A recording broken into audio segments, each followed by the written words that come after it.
Working with the local market specialists went really well. I feel like I was able to get the type of property that I wanted, and I was happy with the price and the rehab job, and the tenants have gone well. Welcome to the Creating Wealth Show with Jason Hartman. You're about to learn a new slant on investing, some exciting techniques, and fresh new approaches to the world's most historically proven asset class that will enable you to create more wealth and freedom than you ever thought possible. Jason is a genuine self-made multimillionaire who's actually been there and done it. He's a successful investor, lender, developer, and entrepreneur who's owned properties in 11 states, had hundreds of tenants, and been involved in thousands of real estate transactions. This program will help you follow in Jason's footsteps on the road to your financial independence day. You really can do it. And now, here's your host, Jason Hartman, with the complete solution for real estate investors. Welcome to episode 1414. Wow. 1414. Yeah, that's catchy, huh? 1414. Okay, folks, as you know, there is so much news coming out, no one could possibly keep up. Certainly not little old me. It is just amazing that we see this stuff going on in the world. My old hometown, Orange County, now has shelter-in-place measures, and it's interesting to see what the government considers essential versus non-essential services. In reading that, friends in Puerto Rico have sent me screenshots of their phone. Kurt, you're one of them. I know you're one of our listeners. So thank you for that, showing the curfew notifications. Those come through like Amber Alerts on your smartphones. There's no opt-out or anything. You have to see them. It's really incredible. But no one could possibly keep up with all this news. It's absolutely staggering. It's astounding. It's impossible. It is what it is. But some of the news that applies to this episode has really developed, because today we are going to talk about the return policy for real estate. I've long said that if you don't like a deal you make with an income property, you always have the opportunity to renegotiate that deal through time. But you also actually have the opportunity to return it. Yep. You can return it just like you can return things you buy at a store. Well, if there are any stores actually open. I know. It's crazy.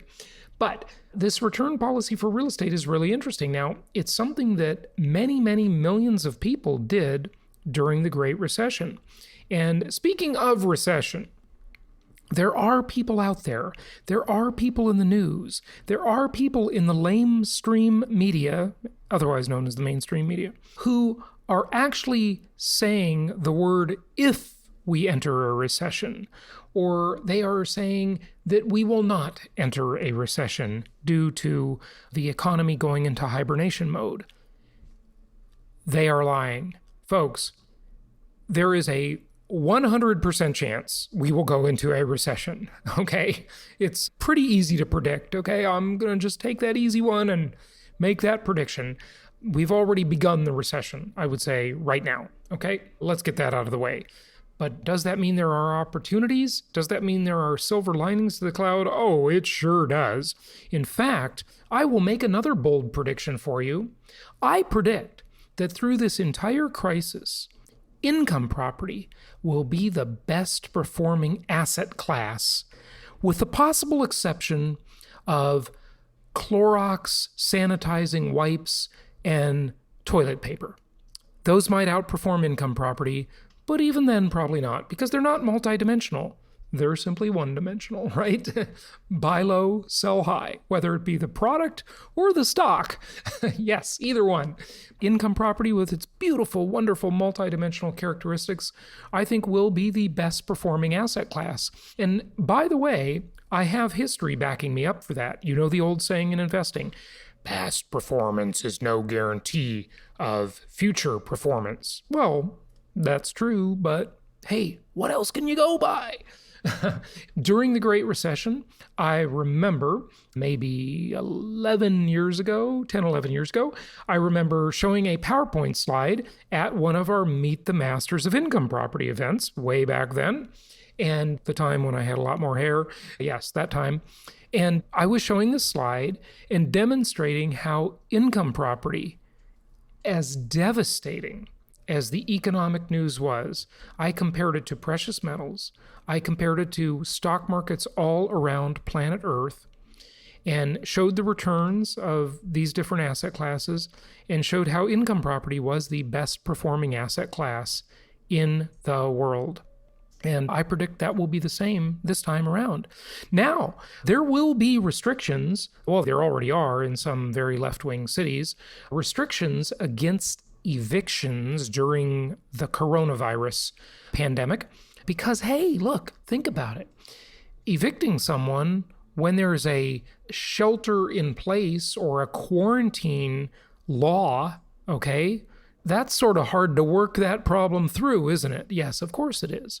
But the other interesting part of it is the bailouts are already coming our way. Hey, Mitt Romney says we should send everybody $1,000, which is like, you know, even if you're a minimum wage worker, if you're in the working poor, $1,000 is only going to tide you over for about 2-3 weeks, okay? So that's only the first of many things. Now, Andrew Yang, presidential candidate Andrew Yang, who has, of course, been a guest on this show. Oh, and by the way, speaking of all our fantastic high-profile guests we've had over the years, yesterday's interview got some great feedback on that. Ainsley, talk about a person in the know, right? Chairman of Lehman Brothers Holding Company to deal with distribution of all the assets during the Lehman Brothers bankruptcy. President and CEO of Sotheby's. You know, wow, what an amazing guy. All of the knowledge he has and could share with our audience. Got a lot of nice feedback on that interview, so glad you liked it. And we'll keep them coming. Of course we will. Of course we will. That's what we do here. But we can't get to all the news because we just don't have enough time. And, you know, I know Kathy was saying, I'm sick of hearing about coronavirus. Okay, Kathy. Yeah, well, you know, it is only the biggest story of the century. And why do I say that? Look, I am not, when I say that, I am not talking about whether the reaction is an overreaction or an underreaction, or I'm not making a judgment on that. What I'm saying, there is a reaction. So judge what's an overreaction or not, you know, fine. But that's not the question. The question is, and you always got to ask the right question so you can get the right answer, right? The question is, what is the impact for investors? What is the impact on our lives? Okay. Yeah, a lot of people scoff at it and they say, this is ridiculous. People are going crazy. They're out of control. It's nuts. Okay, fine. But that's not the right question. What we're here to do is help you survive and thrive through the changes that are happening and will inevitably happen in the economy. And there are some really good opportunities on the doorstep here. We are going a little long on this intro, but I did promise that I would tell you about the new metric that I have developed for analyzing a real estate deal. And it also includes a new commandment, Commandment Number 22. Yes, the 10 commandments of investing are now at number 22. And this is something that I actually predicted many years ago. But when I predicted it, I was relating it to autonomous vehicles, to the future of the self-driving car. And that was the rise of suburbia, So what is commandment number 22? In the light of virus concerns and contagions. And this won't be the last one. It's not the first. It won't be the last. There will be another one. You know, just wait another year, wait 2 years. We'll have more. Okay, so this is our future. It's just going to happen as mankind pushes more into the wild environment and comes in contact with wild animals that aren't affected by viruses that affect us. They jump. They're what's called zoonotic, right? They're zoonotic when they jump from animals to humans. And not all things do that, thankfully, but some do. And there will be more outbreaks. So, commandment number 22, thou shalt invest in low density living. Thou shalt invest in low density living. Why? Well, hey, I predict a migration out of high density living environments. New York City would be the prime example, but Los Angeles, downtown Seattle, whatever, right? San Francisco, quite obviously, don't want to miss that one. Hey, downtown San Diego, any places where you have high density living, I think for another generation, okay? People are going to remember this. They're going to be thinking about it. People want to have a little bit of distance now. They want to live in a single family home in Indianapolis or Mobile or Little Rock or Atlanta or Memphis or any of the markets you can find at jasonhartman.com/properties. And having that single family home or even an attached townhome type environment that's low density, much safer environment. Okay, much safer environment, and people are going to be looking for that.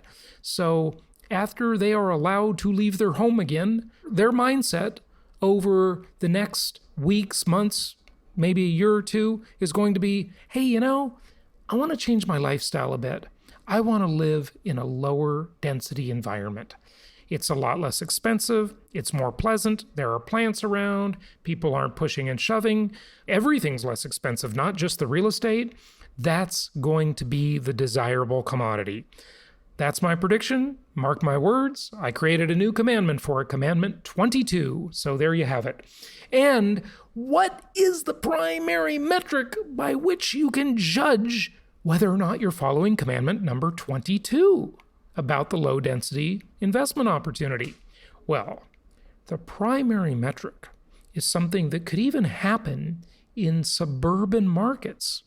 I'll take Phoenix as an example, but any suburban market around the country, you will always see the typical 3 or 4 or 5 story apartment complex. And what does that 3 or 4 or 5 story apartment complex have, especially if it's newer? It has something that starts with an E. That thing that starts with the E has its ups and downs. It's an elevator. And if it has an elevator, you're probably not abiding by Commandment Number 22 because you are probably talking about a high density environment. In fact, the elevator button itself is one of the biggest places that germs switch to new hosts. Okay, so don't touch that elevator button. I know, we all have to develop OCD in today's world. Yes, we do. See, this, they had that old movie, I think in the 80s, called Revenge of the Nerds. Then we saw the rise of Bill Gates. And, he's the quintessential nerd, right? And all the nerds took over the world. The movie really was very predictive of what was about to happen. Revenge of the Nerds. The nerds became the super rich, right?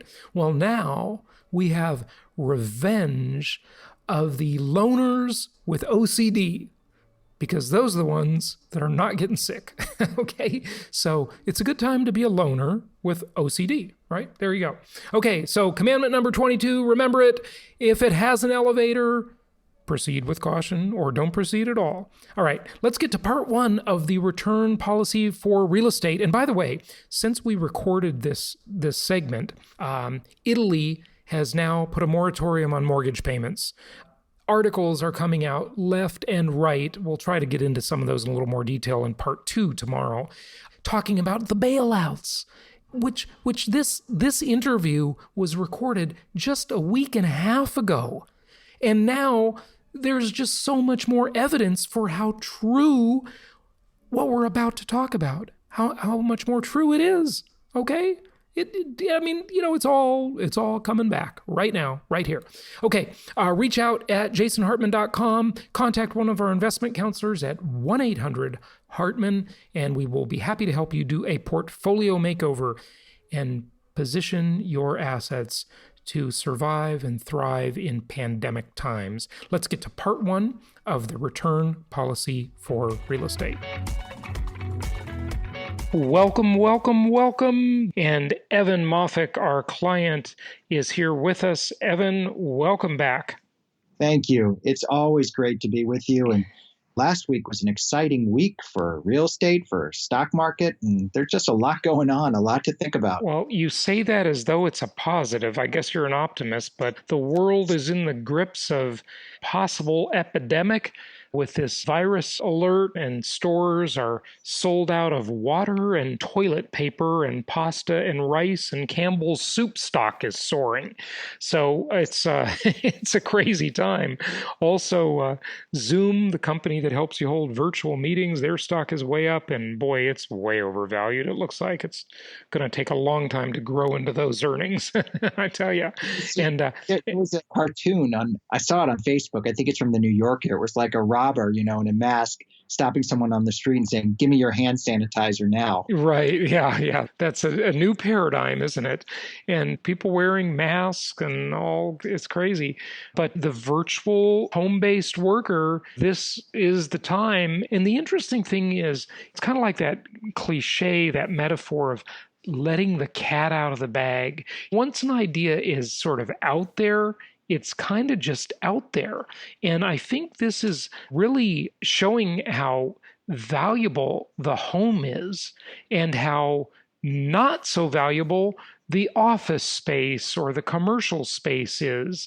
And I've been telling you all that for, going on 17 years now, that it's all about housing.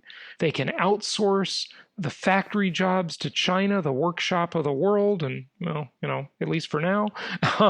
And they can outsource the call centers to India and the Philippines, lessening the need for office space. And the factories, of course, lessening the need for industrial space. And they can outsource the sale of products to the internet. But at the end of the day, everybody needs a place to live. And let them rent that place from you. And that's what we want to talk about. But we want to talk about kind of an interesting aspect of that today. And as consumers, we all go out in the marketplace and we buy things from, retail stores, or we buy stuff online. And one of the things that makes us feel comfortable about buying is when the merchant has a good return policy. A good return policy. And so what I want to talk about today is, what if you as a customer, as a consumer, buy a property and you're unhappy with it and you want to return it to the store, right? Most of you don't think you can return your real estate. And we're going to talk about that today. Also, of course, you can exchange your real estate, right? Some merchants say, well, we accept returns and we'll just let you return it. We'll give you a refund. We might charge you a restocking fee. So they might charge you a little fee to return it, maybe 10, 15, even 20% restocking fee to take the item back. They'll also say, well, we don't take returns. We're not going to give you a refund, but we will give you an exchange, right? So you all know about the 1031 tax deferred exchange, one of the several tax benefits that makes income property the most tax favored asset class in America. But what about a return policy? Can you return your real estate? Say this happens, right? Say you are super motivated, like many of our clients are. Listen, I've been getting the messages, the emails, the calls, and just hearing the interest from all of you listening, how you want to lock in on this free money. I mean, the rates are so low. In fact, Freddie Mac came out and said, we now have the lowest rates ever. Yeah, that's just kind of unqualified. It's ever. So is that long enough for you? And you want to take advantage of that. You want to get some of those awesome mortgages, which are a big part of the asset. But then, you're thinking in the back of your mind, what if the market is going into a tailspin? What if we are on the verge of a black swan event? What if we are on the verge of another global recession? It could happen, right? It could.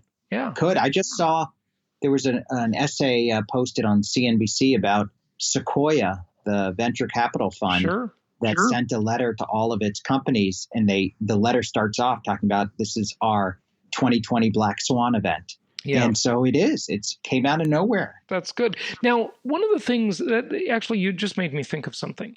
I think venture-backed companies And tech companies should be viewed similarly to, let's make the comparison to real estate. They should be viewed like the cyclical real estate markets, the high-flying markets, right? The volatile markets. Tech companies, volatile, very overvalued. And then people realize the emperor has no clothes, and then the stock crashes. Well, and the insiders always make money. The venture capitalists, I mean, they lose money sometimes too, but they usually end up getting out before it really crashes. So, your markets, the insiders make it. And the reason the insiders always make money is they often sell before a company goes public. So, for example, for Uber, even before it went public, even though the stock went down, or Lyft, when the stock went down, the people who had invested earlier, the Sequoias and so forth, made all their money, probably 10x their money before it even went public. So, we have to take some of their words with a grain of salt, but they do have a pulse on what's happening in the high-flying stocks. But again, as Jason's pointed out, those high-flying stocks are the equivalent of the cyclical markets that we don't invest in.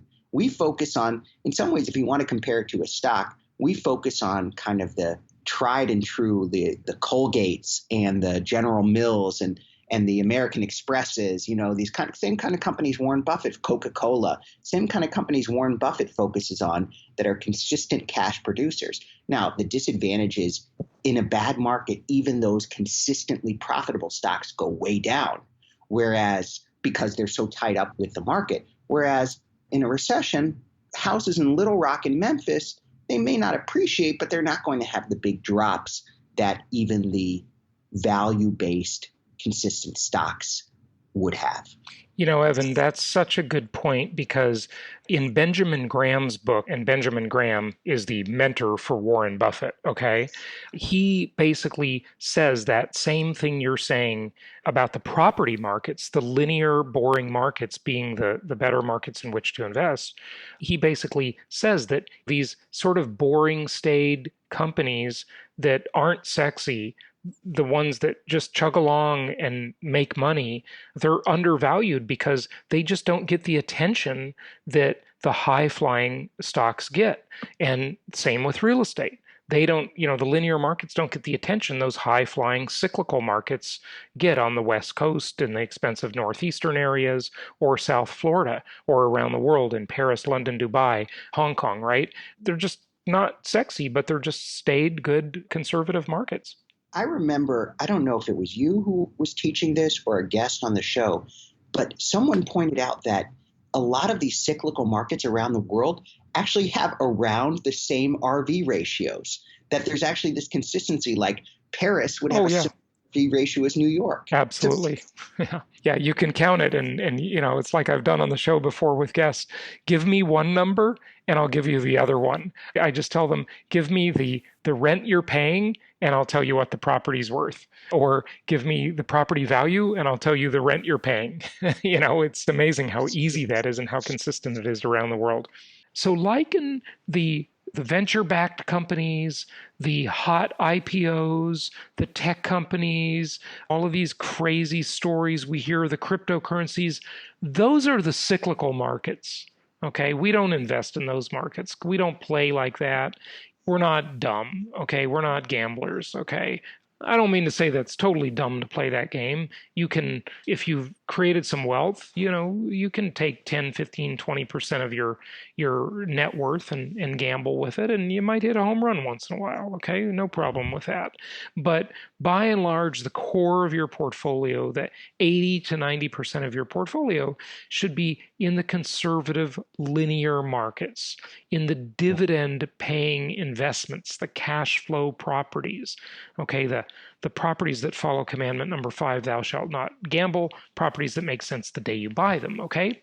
But even with those properties, if things get bad enough, okay, you might have buyer's remorse. You might want to return your property to the store, okay? How do you do that, Jason? How do you return a property? Yeah. How do you return a property? Well, it is what some might call the nuclear option. It is something that millions of people did during the Great Recession, and many of them really cut themselves quite a good deal doing it. And we profiled a lot of it on our shows way back then in 2008, 2009, even 2010. And we profiled this, where people were doing loan modifications, they were doing strategic defaults, they were walking away, they were doing short sales, okay? And that's basically the return option, okay? Now, you're going to get charged a restocking fee most of the time if you do a return like that. This is not a 30-day return policy. You could have the property for years and you could return it. Okay, you could do one of those options. You could do a loan modification, and the loan modification really isn't a return, but it changes the terms of the deal and makes them more desirable for you. So we'll call that I guess we'll call it what it is, a loan modification. But you could do a short sale, you could do a strategic default and a walkaway. And many times the banks were literally paying people to give the properties back. They were giving them, if they were occupying the property, they were giving them cash for keys, saying, hey, look, you got to live in the property for 2 years. You didn't make any payments, so you got a free house for 2 years. And now we'll give you $3,000 if you'll just move out within the next 30 days. Try not to destroy the house and steal all the copper pipes when you go, It's kind of like much smaller scale, but if you're a landlord and your tenant, doesn't pay and you have to evict them, sometimes you say, okay, I won't file an eviction if you leave quietly. You won't destroy their credit. Right. If they do that, this is a much smaller scale version of that. Yeah. In our culture in the U.S., that restocking fee is going to be a ding to your credit report. Your credit score is going to take a hit almost always. Now, there have been times when the lenders didn't even report. It's up to the lender to report the activity, whether it be, you missed a bunch of payments or you had a foreclosure. And sometimes the lender doesn't even report it. Okay. There are people and stories I've heard where people just walk away from their properties. They kept receiving all the rental income for a year or two. They finally gave the property back to the lender and the bank took it back. Then they look at their credit report and they think, oh my God, my credit report, I can't even look. It's going to be really beat up. And they look at it and there's nothing. It's, they still got that 700 FICO score, it's crazy. Our whole system. And that speaks, there are ways that you can repair your credit too. Yeah.